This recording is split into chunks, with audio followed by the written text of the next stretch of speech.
players gather to cast powerful spells, some of the oldest and most powerful in the history of Magic the Gathering.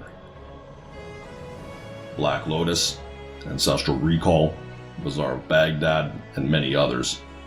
Battling head-to-head in brutal combat, they all have one thing in common: to uphold their legacy and the search for eternal glory.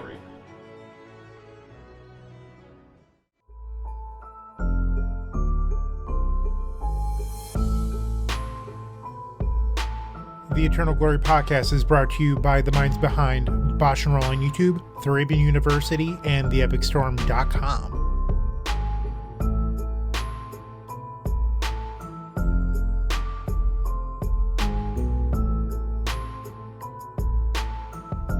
Hello, and welcome to episode 110 of the Eternal Glory podcast, Everything Eternal Weekend.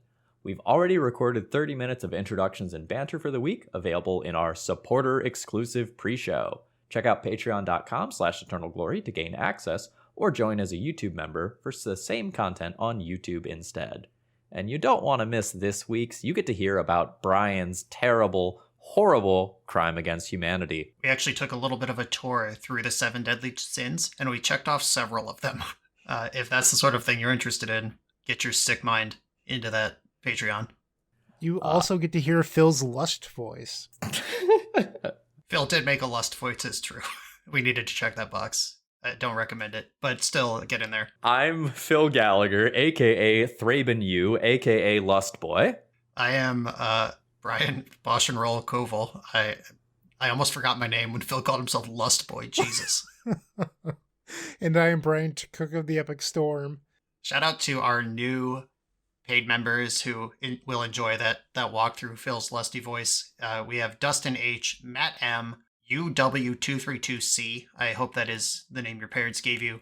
Brian K, Eli S, Christian S, Combo Bisque, Parker K, Okay Yes 87, and Coffee. Wow, Coffee subs to us. What a big celebrity get that is. Coffee's everywhere. But yeah, that was a lot of new people. Appreciate the response to last week where we talked a little shit about a fellow legacy YouTube podcast. That's the sort of thing that happens in the pre-show. Get in there. Eternal Glory on Patreon. Let's get to the juicy bits now, and not the lust kind. Let's talk about Eternal Weekend. So we're going to cover both Legacy and Vintage today. We're going to kind of start big picture with Legacy and then talk about some decks that may or may not be good choices for Eternal Weekend. All right. Pop quiz question, hotshot. What's the best deck in Legacy right now? Trick question. There's not one. That is also my thought as well. A lot of times leading up to large Legacy events in recent history, there just has been a best deck because some card that needed to be banned in the format was legal. Ragavan, Oko, Underworld Breach, White Plume Adventurer.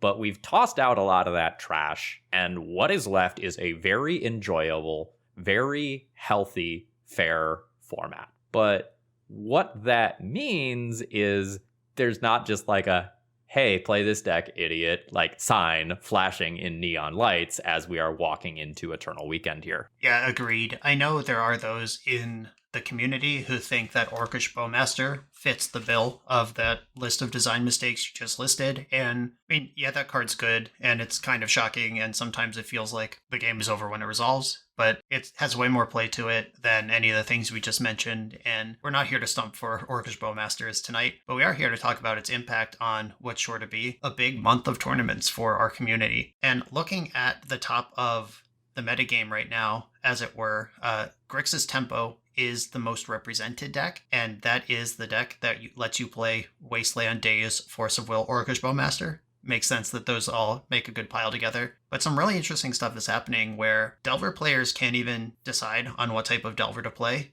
Check out our Tempo episode from a couple episodes ago where we went into all of the different ways that the Tempo shell is morphing. They can't even agree to play Delver of Secrets, much less what colors to support it with. And the decks, according to Goldfish, are decks that don't draw cards. We got Selesnya Adepts and Lands, which are both historically great against Delver, and they don't play into Orcish Bowmaster in any meaningful way. Just a really cool thing going on there. To circle back to our point about how there isn't a top deck, Grixis Delver is at 10.3% of the format, according to MTG Goldfish.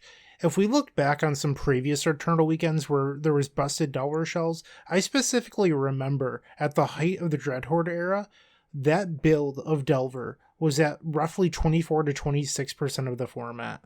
We're not even half of that anymore. Like, Legacy right now is one of the best formats it's been since what some people would consider to be the golden age pre-War of the Spark. I think that the format's incredibly healthy right now. And the fact that we have two ultra fair decks at the top of the format that are both Dark Depth strategies, I think kind of says that as well, because we're not in one of those formats where you have to play the best deck or a combo deck to go over or under.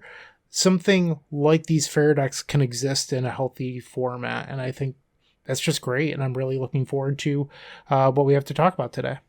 Okay, so I want to zoom in on something that you just said. So right now, there's a relatively large range of tier 1 options. There's not really an S tier right now. But below that, there's a ton of viable options. And I love that for Legacy right now, because it's not like you're playing one of the best decks or you're doing it wrong. Like, there's a lot of like B tier decks right now that are absolutely solid choices that like I would be willing to play at an event like Eternal Weekend. So basically what I'm getting at here is the gap between tier 1 and tier 2, or like A tier and B tier, is relatively small right now. It's not like the best decks are just so much better than everything else. Now, you still might want to play one of those best decks, because Eternal Weekend is not an event that is fucking around, but... Yeah, when I look at the Goldfish spread here, they always do a great job just showing 30, 40 decks here, even going as deep as Mardu Stoneblade is on their front page. Like, these are deep cuts, and honestly, like, Selesnya Adepts, that's in second position here, according to this assessment. Cephalid Breakfast is at like 9th. Painters right after Breakfast. And then we've got like Doomsday is on the whole tier after that. Every one of those decks is 100% respectable. This deck aggregation, whatever, doesn't necessarily split into like Rug Beanstalk versus Rug Questing Druid. Also, there's 4-color Druid decks, there's 4-color Bean decks, there's so many nuances within the shells, plus an enterprising deck builder who explores the Warhammer and Doctor Who stuff that we don't have on MTGO might be able to get the whole field by surprise. So accordingly, make sure your deck is prepared for a wide range of strategies going into this specific tournament. You either need to have a good selection of answers like these 4-color Bean decks do, or you need to be going fast enough that if you get paired against something a little weird, you can still steal some wins, even if you're not quite sure entirely what is happening. I do agree with you, Phil. I think that in the initial rounds of Eternal Weekend, you could face anything from Mardu Stoneblade to Hammer Chime to Oops All Spells, Bomberman. But as that event continues, or, whatever, when you hit round 5 or 6, I think you will start to hit, assuming that you're doing well, you're going to hit more of those Rug Delvers, Grixis Delver, Lands, Dimir Scam. You're going to hit that winner's metagame. Being able to beat the fringe decks is good, but I think you might want to dedicate a couple extra sideboard slots to that winner's metagame. Not that you can't face them in the initial rounds of the event, but if you want to make a deep run, you're going to need to prepare for those decks in the later rounds.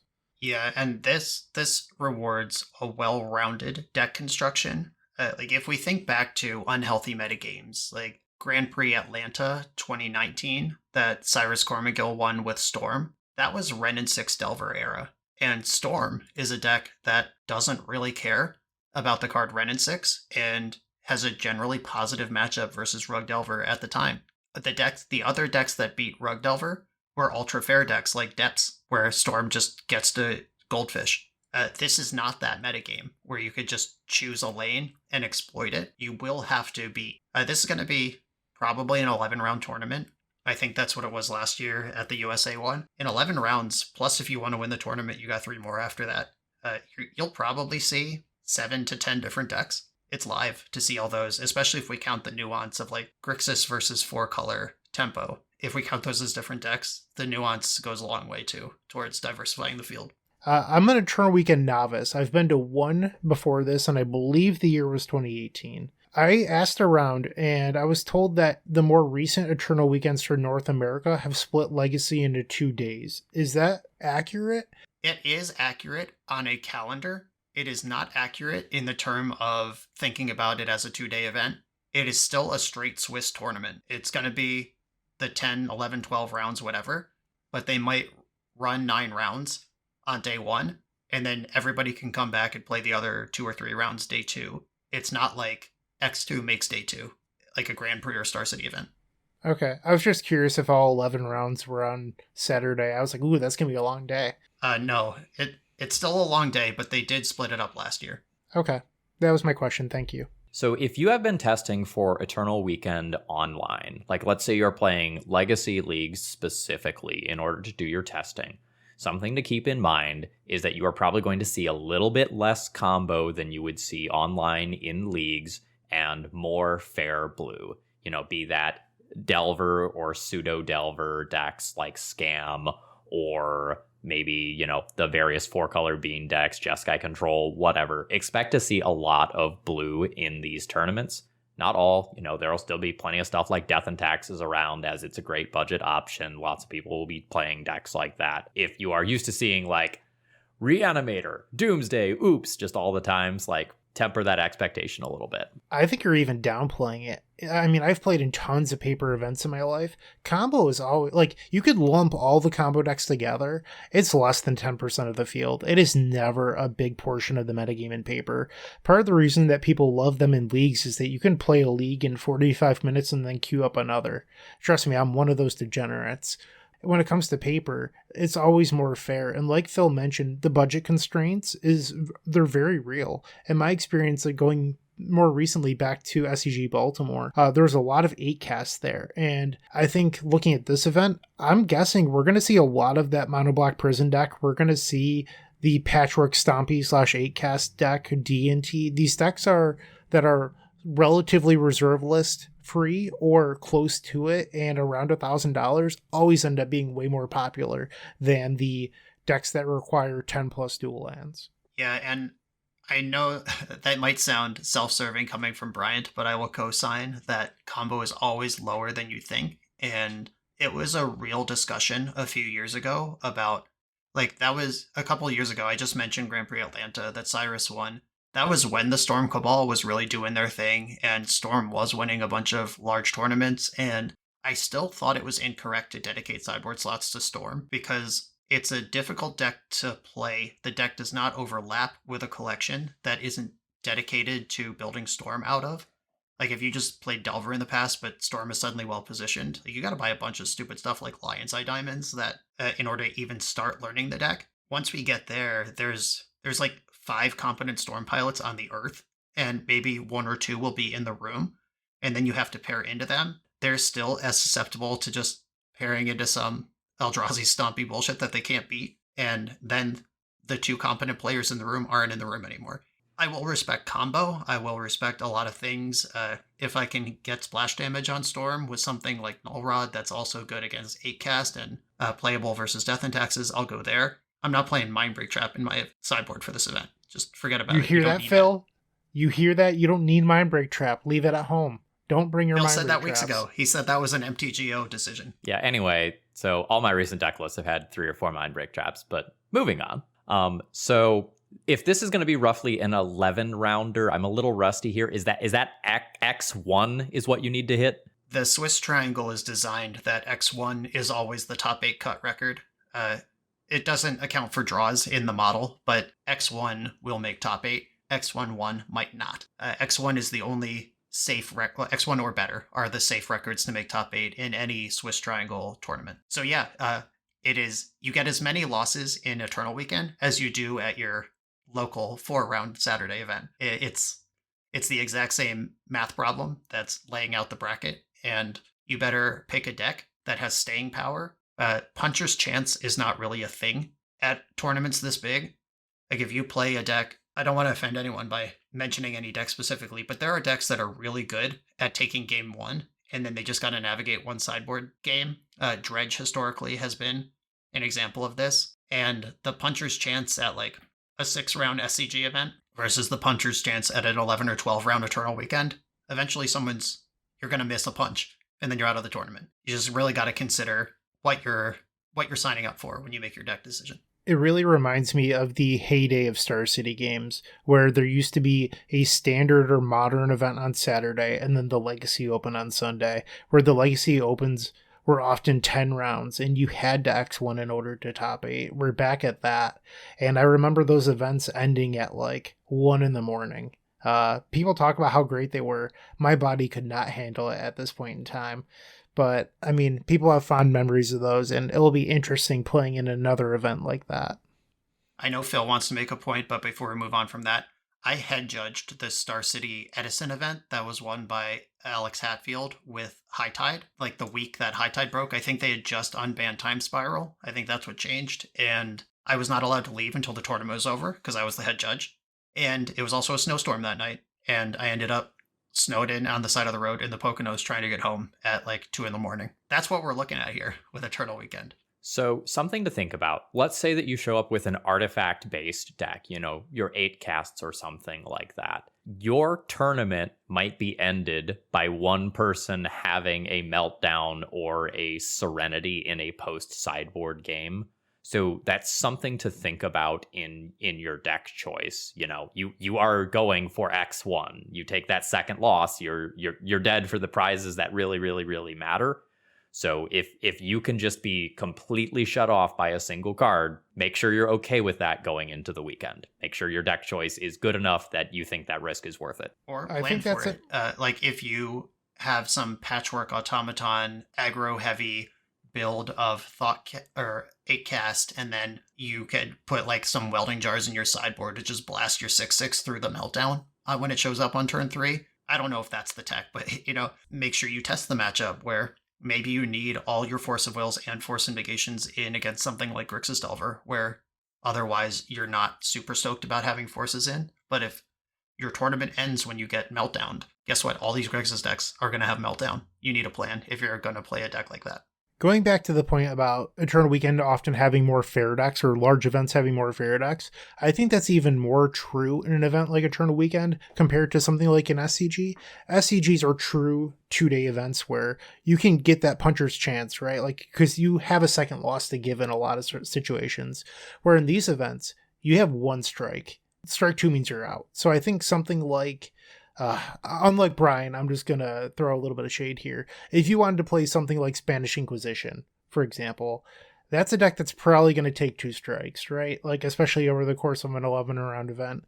So, like, playing these Glass Cannon combo decks, or Belch or whatever, they're a lot more risky, and I think that's why you see decks like Selesnya Depths or Lands that are ultra consistent at the top of the metagame, and they're going to be great choices for this event. I have a funny story, interject real quick. When Alex Bertoncini came back from his first ban, he showed up to one of those massive Star City events that you were just talking about, the ones that end at 2 a.m, and he had been banned for 2 years, and he was used to like the 9-round events that happened before his ban, and SCG really just took off in the time he was gone. He went 9-0 in his first event back, probably cheating, and then he drew round 10, and then he had to play and lost round 11 and did not make top 8. 9-0, ID, dead. And he was like ranting and raving about that. He's like, how is that even possible? And I was like, this is how tournaments work now. Where have you been for 2 years? Fuck that guy. We're now going to kind of launch into a discussion of various decks and kind of how they're positioned moving into the weekend. This is not going to be, this is an explanation of what each one of these decks do. If you are looking for that, check out my YouTube channel, ThrabenU. I released an Ultimate Guide to Legacy video on October 9th. That is that introductory level. This is how this deck works. These are the things you need to watch out for. These are the most critical cards. That sort of stuff is out there if you're looking for it. What we all have pulled up right now in front of us is the Legacy tier list from the epicstorm.com. Great website. The best website. You should probably visit there, maybe buy a token pack, all that good stuff.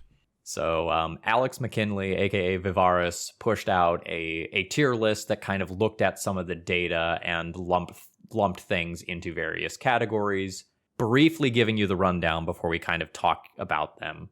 The S tier was no decks, which is very much on par with what we think. The A tier is 4-color control, Boros Initiative, Dimir Scam, Death's Shadow, Grixis Delver. The B tier has roughly a dozen decks. 8-cast, Black Stompy, Dredge, D&T, Jeskai Control, Green Sun decks, Moon Stompy, Lands, Mystic Forge Combo, Painter, Reanimator, Celestia Depths, Sneak and Show. C tier is Black Saga Storm, Cephalid Breakfast, Cradle Control, Doomsday, Espervile, The Epic Storm, Rhinos, and Oops All Spells. And the D tier is Ad Nauseam Tendrils, The Epic Gamble, and Rug Delver. Now, obviously, there's more decks in Legacy than just those, but that should give you kind of a feel. And we're going to start up at the top in the A tier. Also, I would just like to jump in real quick and, first of all, applaud Alex's honesty at putting the Epic Storm in C tier on theepicstorm.com. You know he did his work as best as he could here. I'm also consuming this list for the first time. It's also a couple weeks old at this point from the printing date. Maybe some stuff has shifted a little. Don't assume that this is canon. We just need some sort of framework from which to discuss the Legacy format. Like, I think Temur Delver has come way up, certainly since Questing Druid, people really figured out how to work that shell. I think calling that D tier at this point is nuts, but they were still figuring that out 2 weeks ago. So before the angry comments flow in about the tier list, send those to theepicstorm.com. I do know that Alex made his list using challenge data. So it's also not full picture. It's what the people in challenges are playing, because that's what the Joe Dyer's team collects, because we don't have league data. So it is the data point that we have. So if your favorite deck, which is 5-color Nick Fit combo, isn't on there, it's because there's not challenge data for it. Let's kind of start by talking about control in Legacy. There have been a lot of great cards printed in the last couple of years that have given the control decks just awesome options, in particular helping them finish the game quickly. This isn't old school Legacy anymore, where you eventually win with your single copy of Entreat the Angels. Now, from turn 3 and on, you have to be watching out for Uro and 4th Aerlingas. Sometimes you have to watch out for the One Ring and Minsk and Boo. Control decks are good at answering everything, but they don't have to just sit back forever anymore. Agreed. Yeah, control decks are largely constructed these days to find the window and kill you in it. They're not really built to durdle. The Green Sun decks are extremely popular, and that's because they're so good at being proactive. The Green Sun Zenith can find whatever they need in a particular spot. Like Phil said, Minsk and Boo to 4th Aerlingus. It's been a juicy 1.5 to 2 years for control printings, plus all the Modern Horizon sets basically function to slow the game down in a lot of ways, outside of Hogak and stuff. Most of them are backstops. Force of Negation, Solitude, Fury, Lorien Revealed. The control deck gets to hit its land drops now and reload in the late game. It's been a bounteous time to be a control player in Legacy. When we were recording our last episode, I put a note in our section while we were talking, and it was a thought that I had about the removal suite in Legacy. It is so crazy right now that you have Swords to Plowshares, Prismatic Ending, Solitude, and then Leyline Binding. You have all these great options to possibly include in your deck, Solitude being the least popular one, but it's still a very powerful card.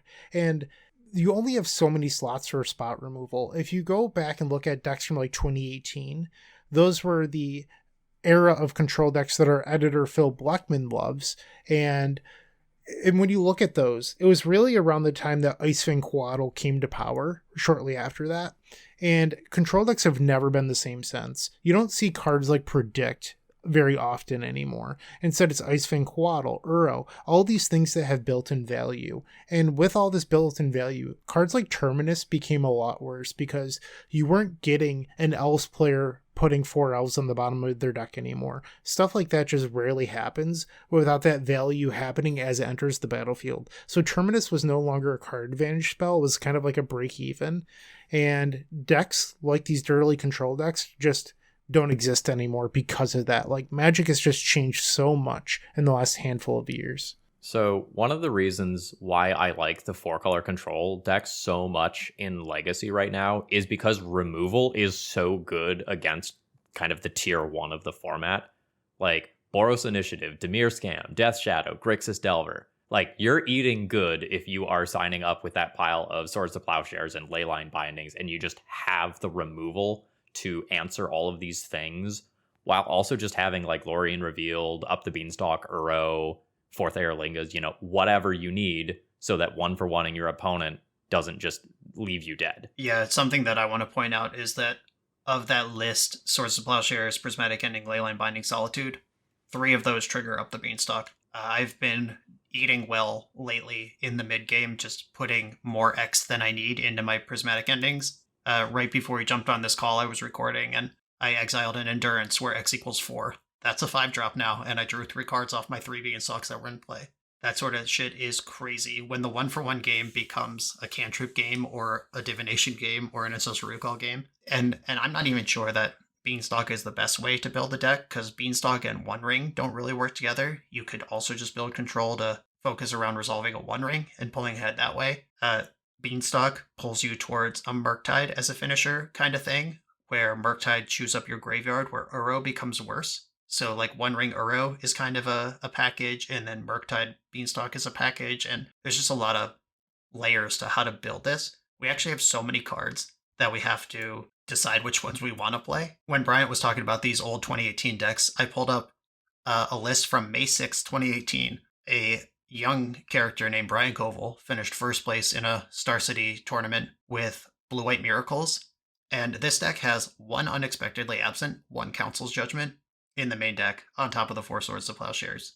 And I remember being deep in the lab trying to figure out what my split should be. Like, oh, do I play the Path to Exile? Do I do this? Like, it was really tough to come by efficient white removal. And now I'm playing decks where I'm not even playing the full suite of white removal spells I could play, because there's just too many. Next deck on our list here is the Boros Initiative deck list, which hasn't really changed a lot, other than Fourth Aerlingas being slotted into the deck as an additional fireball / card advantage. Like, the shell is mostly unchanged from when White Plume Adventurer, from shortly after White Plume Adventurer got banned. You know, there's not a lot of new tech there, other than some people testing out some things like Boromir from time to time. It did put up very good results in the Legacy Showcase last weekend. I believe it had a top 4 and a 9th place finish, so pretty strong deck choice for Eternal Weekend. Agreed. And this one is, again, exists in multiple flavors. I think, and based on the data that is mined here for this list, Boros seems to be the best performing one, but Mono White Initiative still plays. There's still Red Green. I've even seen Naya.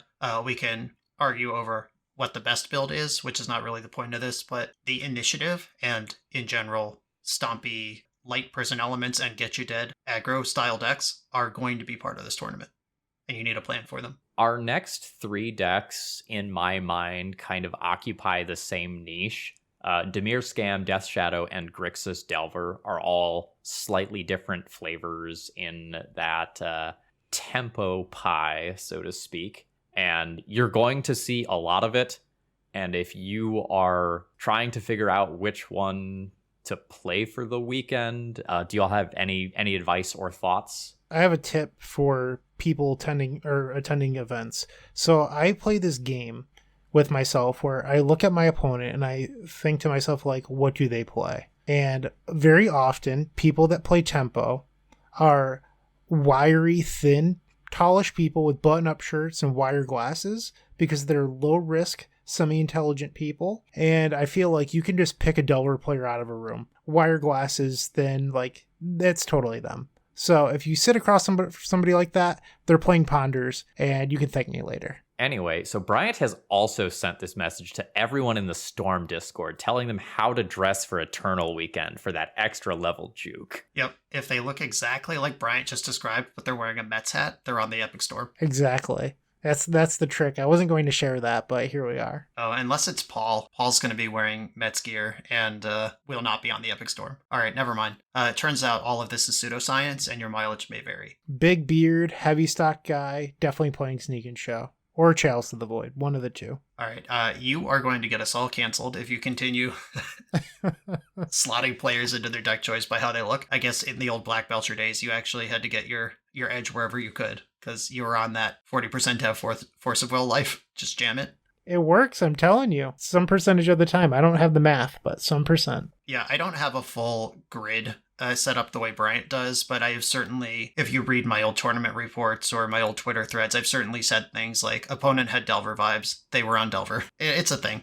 You could get a smell for it. Were we talking about the legacy metagame or something? Yes. So I was kind of positing like Dimir Scam, Death Shadow, Grixis Delver all kind of occupy similar niches. Is there one of these that you would recommend to someone going into Eternal Weekend, or do you just feel, it's kind of a crapshoot, roll the dice, they are all strong decks? To me, my difference between these is that Grixis Delver is just the one that has the cards that stand the tallest on their own in it. Scam is designed to move some pieces around, evoke a grief, reanimate it, cycle a troll, reanimate it. A lot of their cards need multiple pieces to get going. And with good mulligans, good cantrip use, pick your spots, you can create those situations. Obviously, the deck's good. If you don't have time to get 100 reps on Magic Online with your deck, I think Grixis Delver will serve you much better than Scam. I think Scam is actually the trickiest of these to be proficient with, because when is it worth 2 cards in your hand to grief 1 card out of theirs? When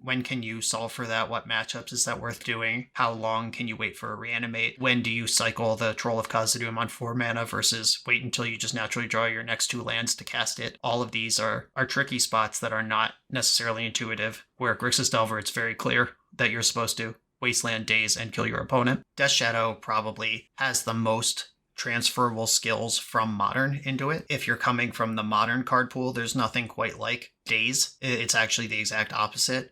In Legacy, we stick a threat, then we protect it. In Modern, you get your opponent hellbent, then you stick a threat. And Death Shadow is closer to that playstyle. And Death Shadow also is a deck that mostly stands tall on its own in card quality versus Scam that's trying to get something together. I think there's a hidden level to Dimir Scam as well, which is in paper, I would expect Rakdos Reanimator to be incredibly popular. And having your own reanimates is going to be very good in those initial to mid-level rounds of the event. I don't think Reanimator is a deck I would recommend to anyone for this event for what it's worth. The Reanimator Discord going to be very upset here. But the overall win rate of that deck has been terrible in challenges. And I think that you will see a lot of Reanimator between rounds 1 and 6, and then it's going to fall off of the winner's metagame. So if you're someone looking to climb all the way to the top, you're going to get a lot of equity being the Dimir Shadow deck in those rounds. And then it's going to be tougher in rounds 7 to 11 as the Dimir Scam deck. I found just anecdotally here, and take what you want out of this, listener, that despite seeming like a great choice for a budget player or someone who's only playing Legacy for the weekend, it's a great puncher deck. It's very clear what you need to do. All your decisions are distilled to 1 or 2 turns. There's no blue duels, I guess, unless you're splashing show and tell. Despite all these factors, I still basically never see Reanimator in paper. I literally can't remember the last time I played against it or saw it within eyeshot of me anywhere in paper play, and that doesn't mean ignore Reanimator. It's one of those decks that's gonna get you if you're not ready, but it's just weirdly absent in my personal experience. So I don't usually have super polarized opinions, but I have one about Reanimator. If you are intending on playing Reanimator in Eternal Weekend and you do not have a detailed sideboard guide written out yet, don't fucking play that deck. Put it down, play something else. Sideboarding with that deck is incredibly difficult. You need really nuanced understanding of what your opponent is going to have. You have a lot of options for show and tell, the man plan with creatures, boarding into haymakers like Magus of the Moon. That deck is hard to sideboard with. You need to be ready. Agreed. And just the whole Reanimator thing, that the game is not how do I reanimate, it's how do I trick my opponent into thinking what I'm doing when it's actually not what I'm doing. And like Phil just said, show and tell, creatures, graveyards, if you're not a master in manipulating that and knowing what decks is off to what, just forget about it. That deck is not brainless, but it is easy to disrupt if you are not fully invested in it. So final thing I want to say about Grixis Delver here, I like it as a choice over the other 2 options because you're the deck that can play Meltdown, and I think that is just an absolutely awesome card to have access to. It is such a just gut-punching, game-ending card against a lot of matchups right now. Meltdown and Pyroblast, 2 of the most potent sideboard cards in the format. The red gives you access to those. Hard to argue with either. All right. Kind of jumping into our B tier, and we'll start moving a little bit more quickly. If you are thinking about playing 8-cast in this event, one of the biggest things that should be on your mind is Orcish Bowmasters, as that is one of the format-defining cards of the format, and especially this year's Legacy. And so while Patchwork Automaton might have seemed embarrassing before,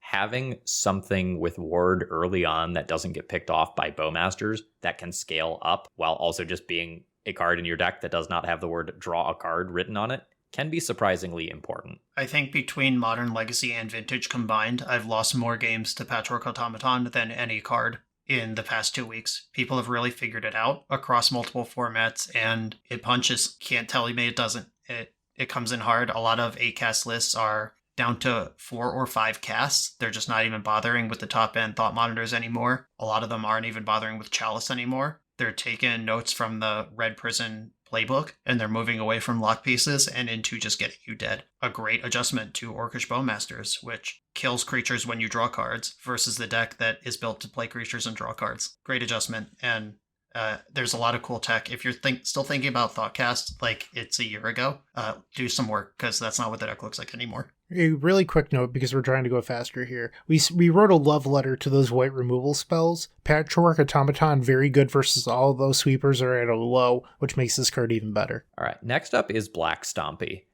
If you are going to play this deck, you need to be confident in your 75. There are a lot of different looking builds of this deck that play very differently, despite maybe sharing 50 to 60 of those cards in the same 75. So just be confident with your list. Think long and hard about how many copies of Karn the Great Creator you want to be running. Our next deck is Dredge. I almost feel like this one shouldn't be included. No disrespect to Mufaz Van Gogh, extremely talented player. However, they've been carrying the archetype on their back. I believe they had 3 consecutive top 8s with their blue Dredge list, with Force of Will and Daze and Cyborg Null Rods. This is not the Dredge that you're thinking of, with the 5-color lands and Faithless Looting and Lion's Eye Diamond. This is truly a different deck, and if you're just looking to pick up a deck for Eternal Weekend, I don't think you'll have enough time to truly master this deck in time. I would probably stay clear of this deck, but it's a good long-term choice if you're willing to put in the work. I think Death and Taxes kind of falls into a similar position where, like, if you already have the work in with Death and Taxes, I think it is a very reasonable choice. Lots of people are going to pick it up for the first time for Eternal Weekend and maybe be a little disappointed in their results because the deck is difficult to play. But white removal is really good right now. When people are out there reanimating trolls, just Swords to Plowshares as a clean answer is very strong. The deck is a good choice if you're one of those people who has already been grinding with it. If you're a couple weeks out from EW and you're picking up Death and Taxes for the first time, put in the work. Don't be afraid to ask questions. There's a lot of talented pilots out there. Yeah, in the interest of moving this along, I'm going to lump lands and Selesnya Adepts in with Death and Taxes, because it's all the same points. These are all powerful decks with ostensibly good Delver matchups, and they're all hard to play, at least optimally. If you're going to plan for any of these decks, get your reps, because you will not be able to pick up and play any of them. Brian, there's a deck list I'm actually a little surprised to see here, and that's Jeskai Control. Why would you possibly play Jeskai Control right now over a 4-color bean or ring deck? Like, Fourth Airling is so good, but why pure Jeskai and not go for the 4th color? Like, I'm a little surprised to see that here. Good question. I have no idea. I wouldn't recommend it. And Wasteland is a common theme among a lot of the best decks. Delver, Shadow, Scam, even 4-color usually has 1 or 2 Wastelands in there because they're pretty soft to Caracas, and a lot of them play Loam. Death and Taxes, lands, Selesnya Adepts. These are all Wasteland decks, I guess, if you're worried about that. But you could also just put Life from the Loam in your 4-color deck or sideboard some Carpet of Flowers and just live pretty. I cannot recommend pure Jeskai in any capacity in Orcish Bowmasters metagame. I have a hot take for the two of you. Mystic Forge combo is a deck in this tier. My take is that the Saturday challenges are incredibly soft, and a couple very good pilots went on very deep streaks with a deck that was new and people did not have the experience against. I have not heard the words Mystic Forge combo in weeks since people started packing their null rods again. And so, like, I just don't think it's that good of a deck, and I think it's also super high variance. So if you're looking to win an 11-round event, I don't think you should be anywhere near Mystic Forge combo. I would be worried about my event being ended by Null Rods, Serenities, Meltdowns, and Friends, submitting that deck list for an 11-round tournament. I have played against a good amount of Mystic Forge combo in leagues. When you don't have the hate, it's a little tough. The One Ring can do some very silly things very quickly. I'm not the biggest fan of that. Similarly, Moonstompy is in this tier list. If you have access to both Moonstompy and the Boros Initiative deck, I might shove you in the initiative direction, with the caveat, just like be aware that your opponent can Thoughtseize you and reanimate your initiative creatures. That's a thing that needs to be on your radar. Not that you could do anything about it. You're a red-white deck, but put it on your radar. Become emotionally comfortable with it. As an aside, I saw... I don't remember who published this. There was some red-white initiative player who published a sideboard guide recently, and they were like, yeah, in the Reanimator matchup, I just board out literally all of my initiative creatures so my opponent can't take the initiative. I'll kill them with whatever. And I agree with Bryant about Forge combo. I think we talked about the Puncher's Chance deck, and Mystic Forge combo can 5-0 a league. It can catch a Swiss tournament off guard, being susceptible to any piece of combo hate, like any Null Red, any Deafening Silence, anything that people might have anyway, plus the Meltdown gets you. I don't like it for a 11-round event. What about something like Painter, though? Does Painter get the pass here?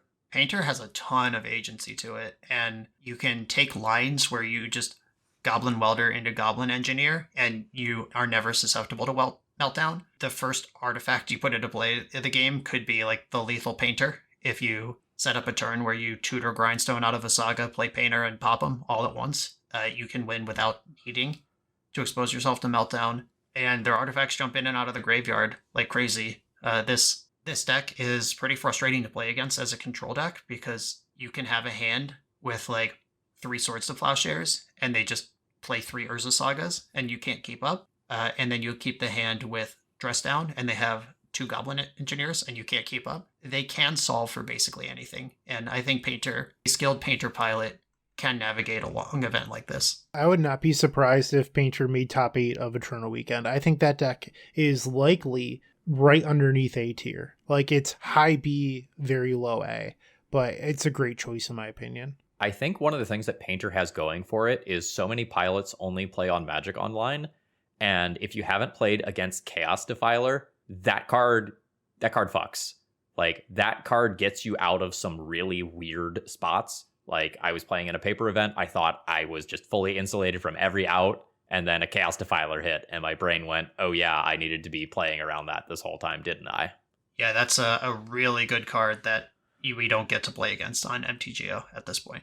One of the final decks in the B tier would be Sneak and Show. I've pulled up MTG Goldfish because I wanted a better look at what to discuss here. And one thing I'm noticing is it's a lot of 20th place finishes, 17th place, 28th place, a 5-0, a 4-3. None of these results are top 8 finishes for Sneak and Show. It is a deck that has a dedicated following, but ultimately isn't converting a whole lot. So keep that in mind. There are some interesting things going on with the archetype right now. GAPA 93 has completely cut Gristlebrand in favor of Atraxa. You don't know how badly that hurts me to say out loud because I hate giving Phil credit here. Right now there's more blue cards, which means that you can even play things like Misdirection to protect your combo instead of things like Daze. That way, you can be faster, but I don't think I'd recommend Sneak and Show. I think you're just looking to dodge a whole lot with this deck right now. Generally speaking, we're probably recommending decks within the A and B tier for Eternal Weekend. Is there anything you all want to say about decks in these lower tiers, or should we move on to Vintage? I do want to call out Cephalid Breakfast real quick. I think this deck is still good.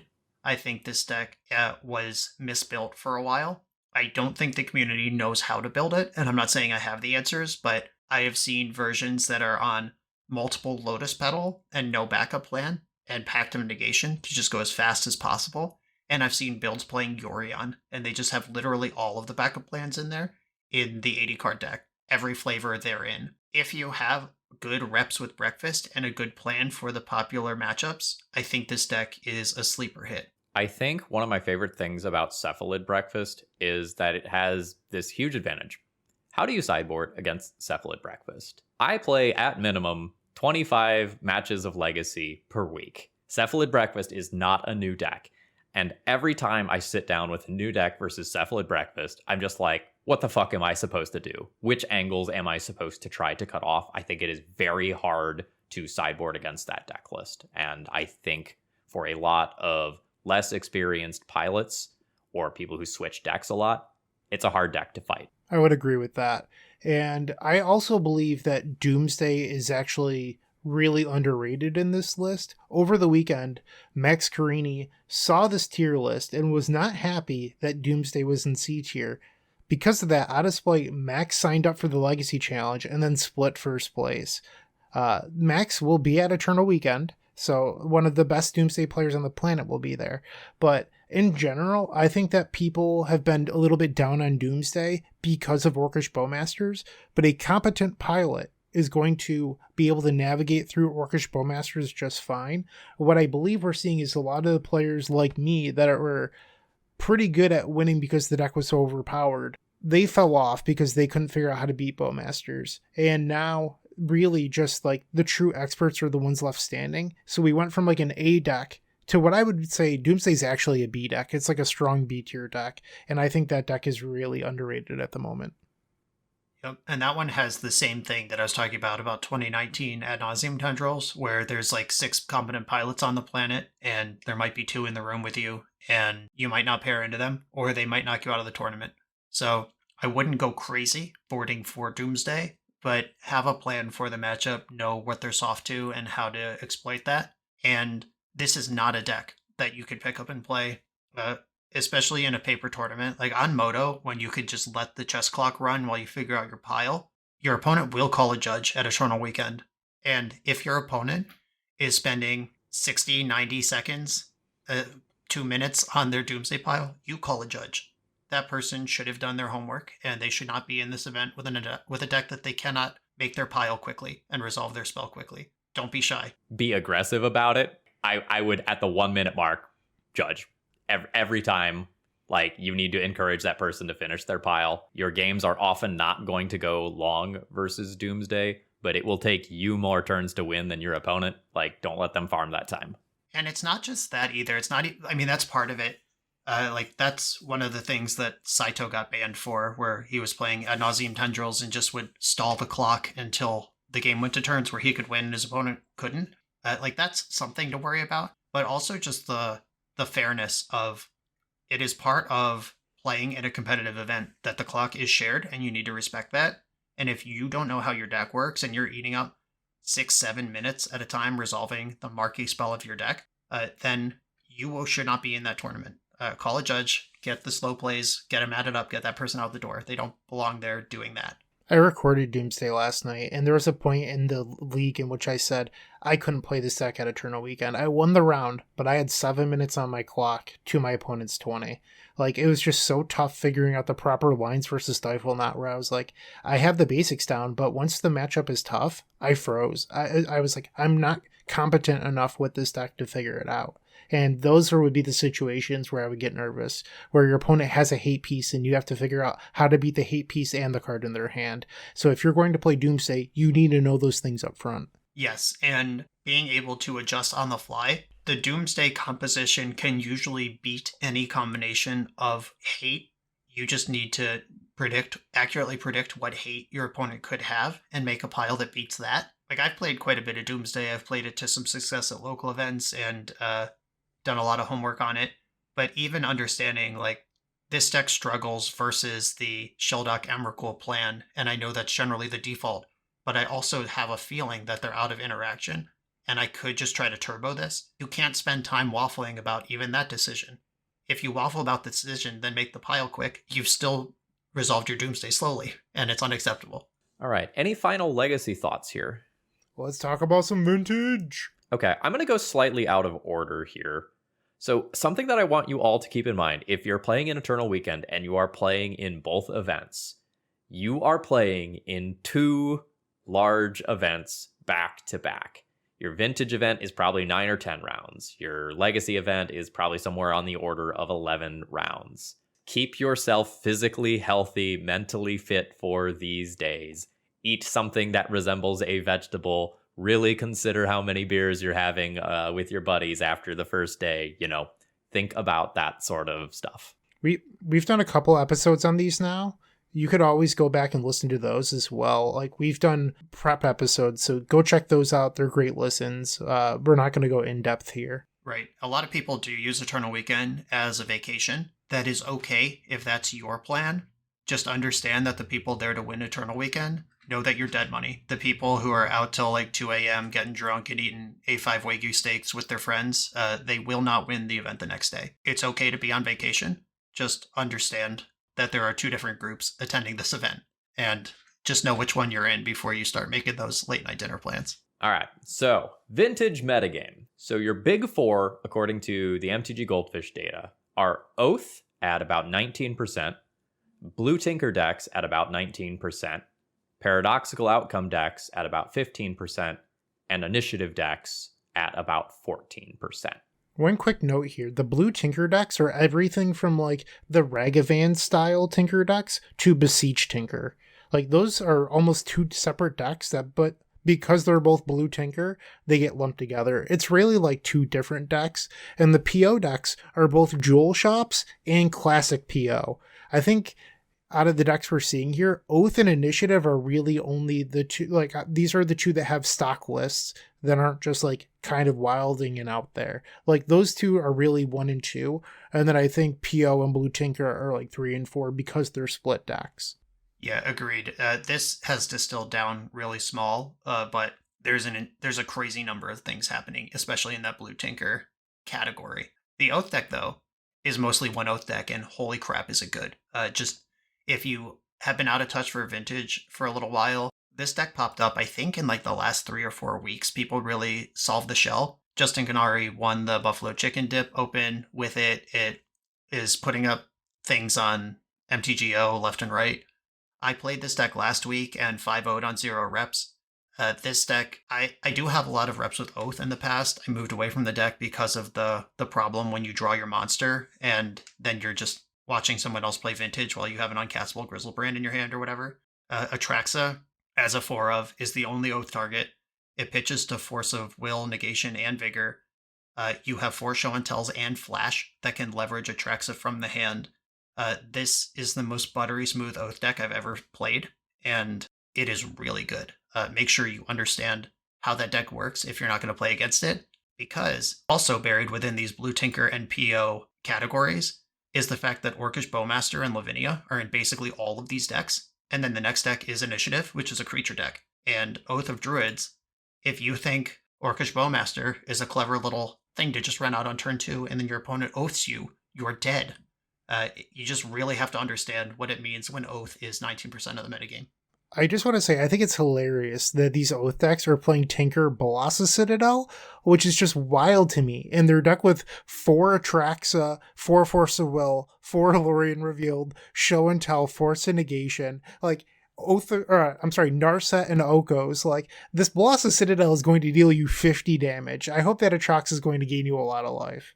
So, funny story, in the league that I 5-0'd with Oath, I fired off a turn 1 Tinker for Balasa Citadel. Top card in my deck was Oath of Druids. The next card under it was Forbidden Orchard. I was just like, yeah, I would have kept a hand that could Oath Orchard on turn 1. We just took the Scenic route. Probably the worst Balasa Citadel deck, but still, like, being able to just shove that thing in a lot of matchups, even if you just draw 1 or 2 cards per turn, it's enough. Before Beseech the Mirror was released, I was heavily looking at Doomsday, which is the 5th deck on Goldfish. But one of the reasons I'm a little bit lower on Doomsday right now is if you look at the Paradoxical Outcome decks and the Blue Tinker decks, something that's happening is main deck Dress Down is becoming more and more popular. And I think when that happens, because of Initiative, like people want to create windows where they can beat initiative. Doomsday is getting the splash 8. And before Besiege, I was 100% on the Doomsday train. I think Doomsday, for the first time in a while in Vintage, has real splash damage. Previously, if you wanted to beat this deck, you had to play things like Archive Trap, and that's no longer the case.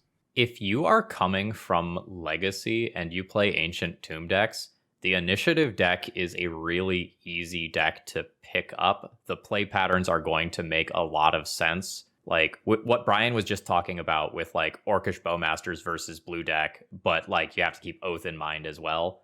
I feel like a lot of the initiative lines just kind of intuitively make sense. And, you know, assuming you just have access to power and don't play a lot of Vintage, initiative might be a good deck choice. Right. It is just the Legacy deck, but better.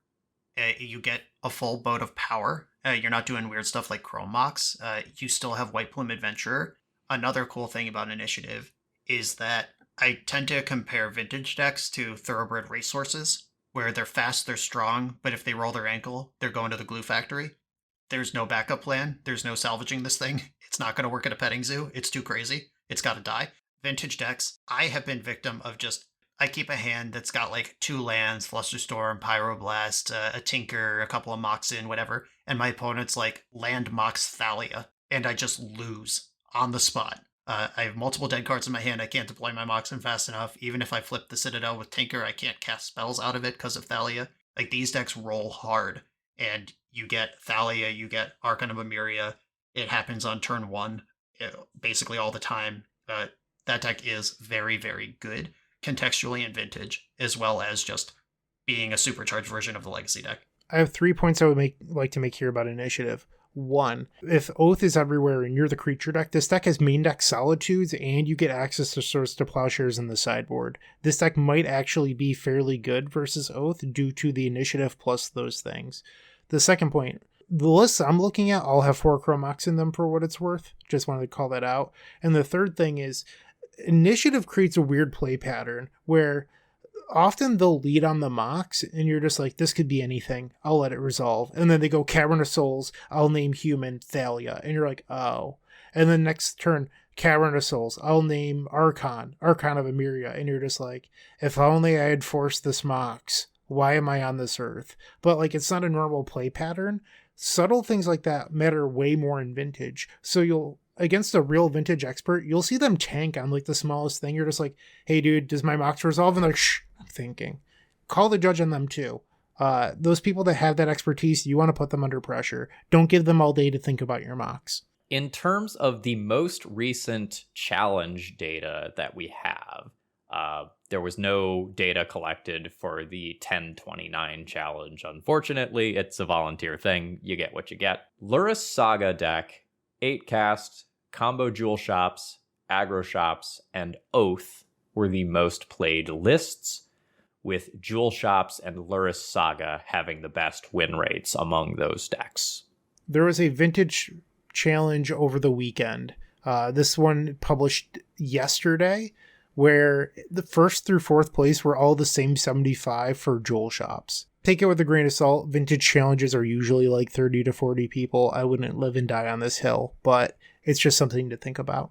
Yeah, there's also a thing that happens in Vintage where you do need to be studied up on the recent decks because you will probably see them. I mentioned the vacation crowd, and make sure you know which camp you're in. The intersection of people who own power and can afford to travel for 3 days right before Thanksgiving, and like all the factors that result in who is in the field of a zero proxy Vintage tournament.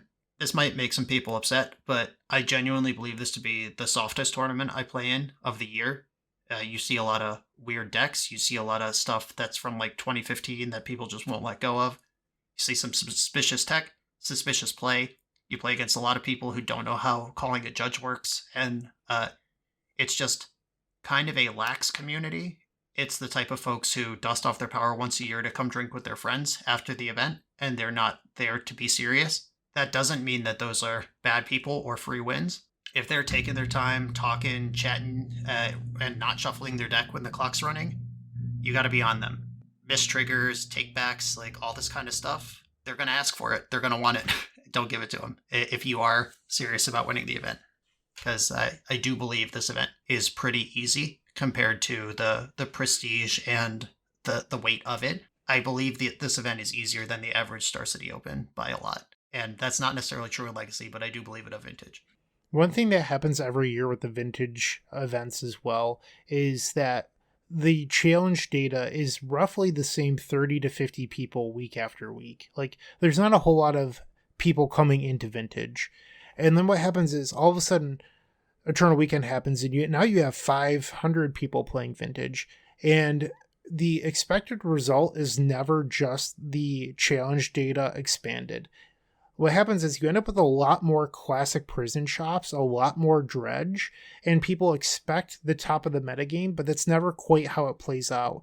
Because you also get like Soul Time Midrange, the deck with Deathrite Shaman, Oko, Collector Oof, all those cards ends up being way more popular in paper and for Eternal Weekend because it has transferable skills. So decks that are more fringe players always end up getting larger meta percentages.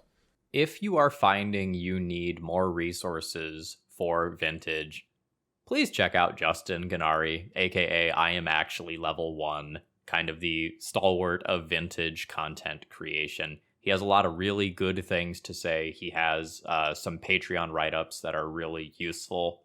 I'm going to drop a couple of his recent quotes from Twitter here into the episode. Quote 1. We are very close to a Vintage meta where 0 Tinker Saga decks have above a 50% win rate. This was unthinkable even earlier this year and has never been the case since the printing of Saga. And a second one that I'm just going to throw out here. Sorry, I have to pull this one up because this one was an image.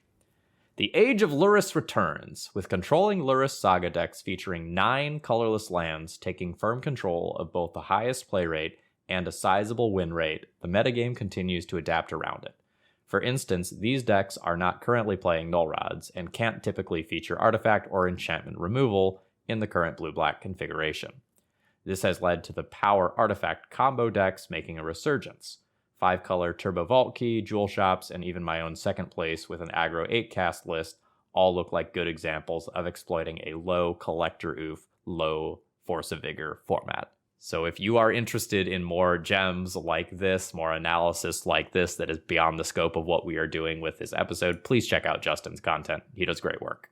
Yep, that is where I will be going when I'm ready to dig in. Obviously, I've been playing some leagues where I can, but when I'm actually ready to choose a deck and study it, I know Justin will have multiple leagues recorded with whatever deck I choose, because that's his thing, and he will be smart about his words that he says about them. So that is how I'm going to do my final prep push for the Vintage part of these events after I figure out what deck I want to be on. Okay, we ran a little long here. Do you guys have anything else to say? I think we did a nice brush on the overall picture here.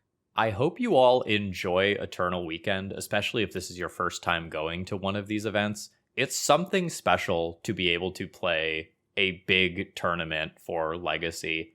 And it's even more special when you can do Vintage as well in the same weekend. It is a great time to network and meet some really cool people who are super enthusiastic about both formats. And even if you're not there on vacation, maybe take some time, get to know some of the members of the community, because the community is honestly great. Absolutely. And the vibe is unlike anything else. A couple years ago, I needed an Orzhov Pontiff for my deck. I played 5-color humans in Legacy. And one of the vendors said, oh, we didn't bring any new cards. That card was released in 2005. That's the vibe at Eternal Weekend. And I do not like the reserve list. I wish that it would go away. I don't like gatekeeping Magic based on the price of stupid shit. However, a multi-100 person zero proxy Vintage event is a sight to behold. It is an incredible thing to just walk up and down the rows and see the Ancestral Recalls and Black Lotuses flying around. It's an experience like no other. Even if you're not playing it, just soak it in a little bit and have fun.